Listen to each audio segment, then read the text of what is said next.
So this story starts back in, I think, the spring of 2015. My band director actually gave me a flyer for the Keith Hall Summer Drum Intensive. I was a drum set student looking to play in his jazz band, and he wanted me to have a little bit more of an understanding of like what that meant.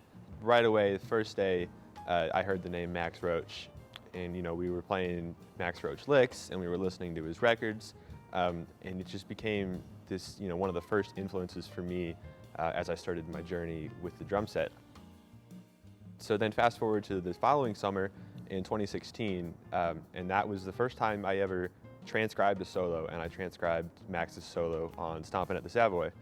And that was the first time I ever really checked out a tune, sitting down and listening to exactly what is he playing and why does it work and how does it achieve the effect that he gets and the impact that he has on the listener. So really from then on, Max has been like my number one influence.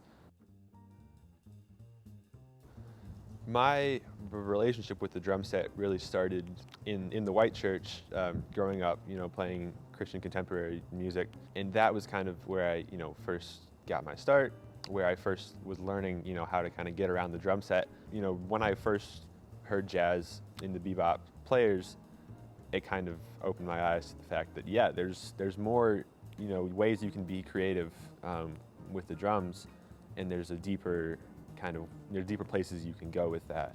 And so for me, that was kind of, the jumping off point was to learn that and to kind of become immersed in the language of the music and to be able to now sort of use that and like move forward with it.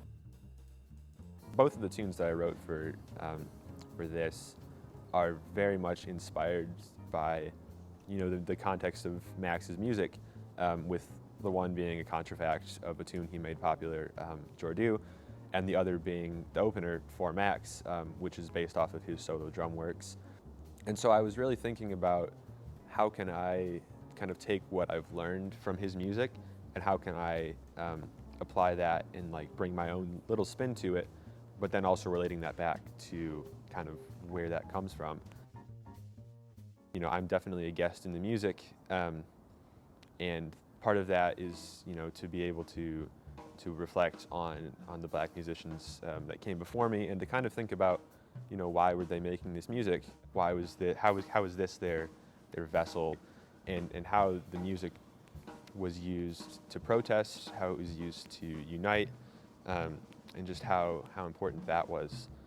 I can't really, relate to the exact feelings that led to that, but I can honor that. And, doing so, I think, has also, opened my eyes to a lot of things that I wouldn't have otherwise, thought about or considered, in perspectives, outside of my own and the people who look like me.